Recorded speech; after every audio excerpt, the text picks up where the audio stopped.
His staff is my support. Because of faith, Jacob, when he was about to die, blessed Joseph's 2 sons, then worshipped while leaning on the top of his staff. Hebrews chapter 11 verse 21. Shalom. Beloved friends of the Lord Jesus Christ. When reading the letter to the Hebrews above, I imagined an old father Jacob. He used to be strong, but now that he is old, I remember the story of Father Jacob who was almost dead at that time. By faith Jacob worshipped while leaning on the top of his staff. Hebrews chapter 11 verse 21. As I grow older, I learn to rely more on God and His faithfulness. I increasingly realize, for years, He has held me with His hand that led me to His victory. Isaiah chapter 10 verse 41.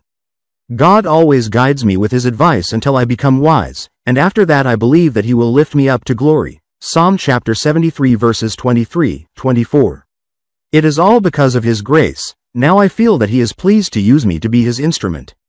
I invite Mr. Christian Suharto from Bahtera Rajawali Nusantara, Baroness, to accompany the beautiful family of age, Kessia, Bahtera Casa to raise the following praise. Not because of my goodness, not because of my eloquence, not because of my wealth, I was chosen, I was called by Him, not because my skills, not because of my good looks.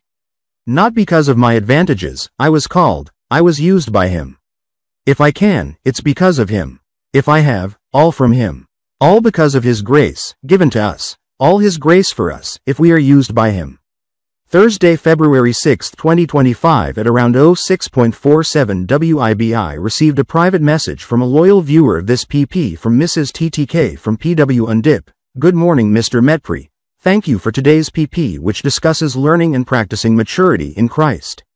I must admit that human nature tends to show immaturity in Christ. I am still visible, selfishness is still there. Still thinking a lot about worldly things. Therefore, we should think spiritually. Emulate and practice the character of Christ. Worldliness must be changed little by little to emulate the person of Christ to have a balance in life spiritually. Our focus always rests on our great rod, the Lord Jesus Christ. We certainly know of equipment such as ski poles, small sticks for walking in the snow, and hiking sticks. In the future, I will no longer use those sticks.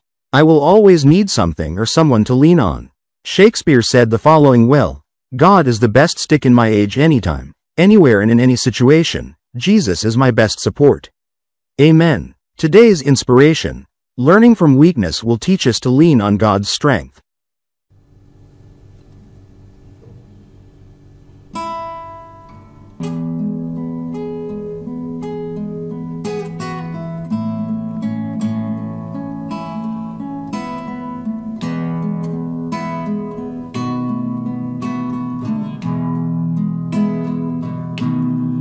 Bukan karena kebaikanku, bukan karena fasilitasku, bukan karena kekayaan